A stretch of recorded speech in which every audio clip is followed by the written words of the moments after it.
G'day guys, it's Tim here. So for the video today, I thought I'd talk to you a bit about the Finnish identity, the Finnish spirit, and really what makes a Finn a Finn. I also want to chat a little bit about Suomalainen and Sisu and what I've noticed about all those things. And hey, while you're here, why not click subscribe? We're going for 500 subs. Let's get it. I've absolutely loved getting to know some Finns and seeing what they're like. One of the cool things, and it's a little bit funny, if you remember back to my stereotypes video, Finns are very humble. They're a little bit shy, they don't like to talk themselves up too much. But this all changes when it comes to thinking about Finland as a whole country. The Finns are very proud of the place that they live. I think it kind of comes from the fact that they're a small country, so they've kind of got a bit to prove, and they'll let you know how cool they are. You know, in global media, whenever Finland is talked about, it's kind of as this like small, obscure, far off kind of place. But Finns do get excited when someone mentions them. You might hear something like this in the comments.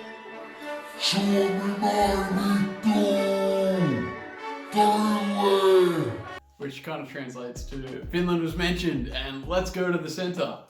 Everyone seems to be pretty good at coming together and celebrating being Finnish and the awesome country that they live in. This is especially true when Finland wins the ice hockey. The celebrations are insane. Everyone literally does go to Koti and celebrates. There's this one fountain in the middle of the Helsinki centre where people will go swimming in to celebrate, even in the middle of winter. It's just great. Suomi! Suomi! Suomi! Suomi! Suomi! Suomi! And then another big time when the Finns celebrate their identity and the country that they live in is on Itsenäisyyspäivä, or Independence Day.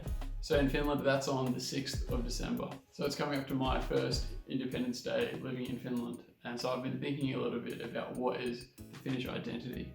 First though, I wanted to talk a little bit about Independence Day itself. So Finland finally got its independence on the 6th of December 1917 after being under Russia since the 1800s and then Sweden for centuries before that. Still today, I think Finnish culture has a lot of influence from both these countries, but as far as I can tell, probably more so Sweden.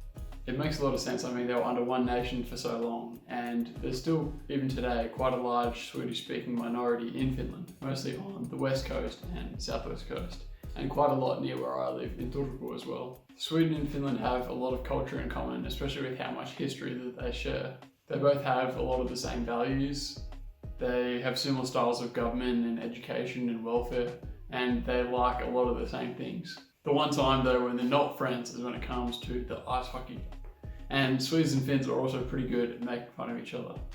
As far as I can tell, Finland is kind of like the big, strong guy that could take down a bear if you wanted to. Whereas Sweden is more like pretty boys and a little bit soft. Sorry about that, PewDiePie.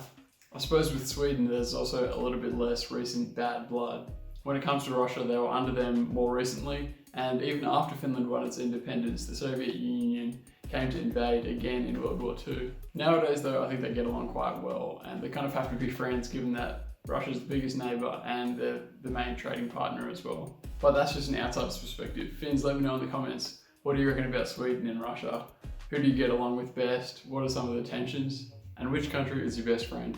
Oh, and then also there's Estonia as well, who's a good friend. I think they're kind of like the little sister of Finland. But we were talking about Itsenäisyyspäivä. So from what I've heard, it's a fairly serious day, which definitely makes sense given the history that surrounds it. People aren't necessarily going out and having siestas in the street and having parties all night long. Really, it's about remembering how the freedom of Finland was achieved, how independence was achieved, and how costly it actually was.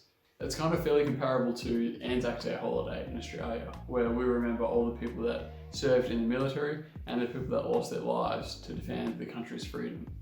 And it's very similar in Finland. For sure, there's lots of celebrating, but it's mainly about being respectful, and it's a fairly solemn day. So on Independence Day in Finland, the flags are often raised and shops decorate their windows with blue and white colours. Lots of people make visits to war memorials and they have some special church services. And then on TV, they play the movie Tuntematon sotilas, which is based on a novel written from the perspective of soldiers during World War II.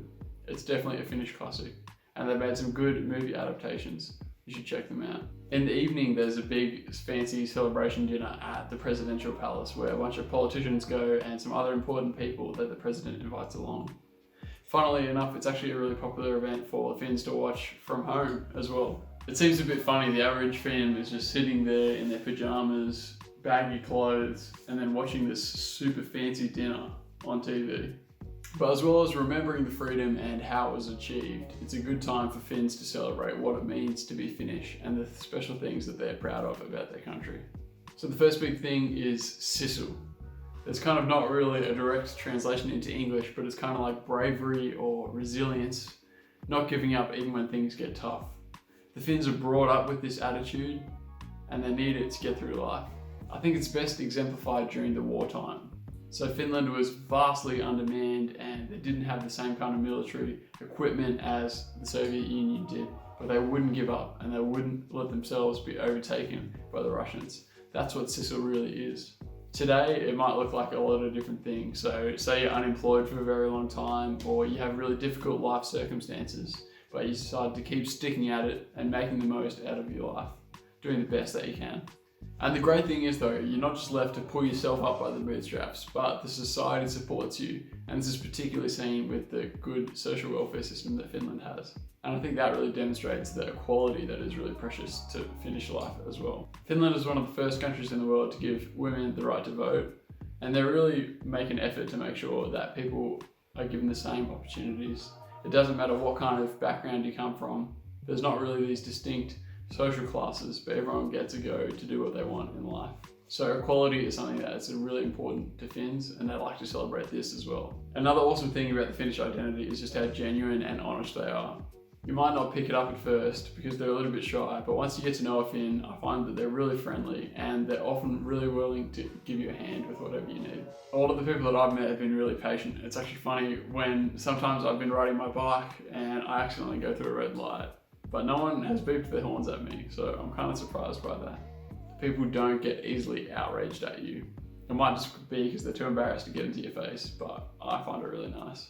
Finns are also really honest in general as well. They did this dropped wallet test in Europe and Finland had the highest number of wallets returned, so good on you, Finland.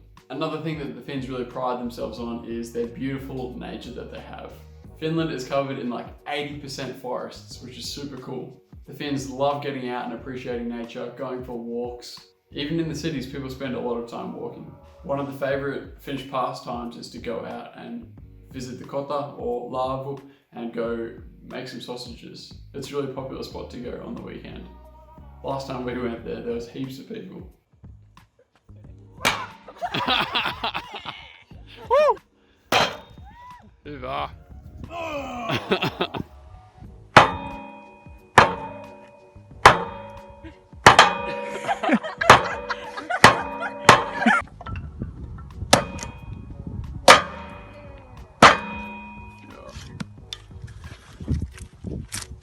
Hey!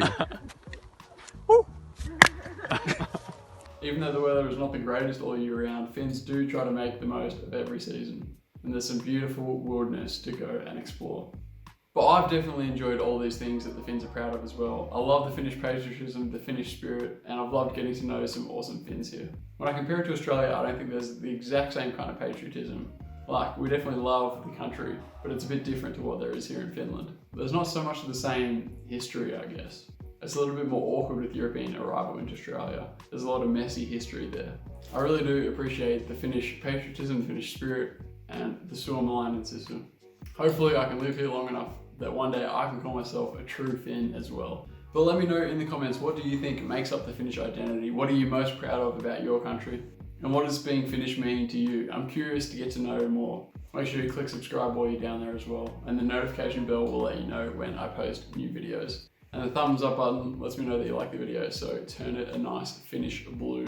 But thanks so much for watching the video, and I'll see you in the next one.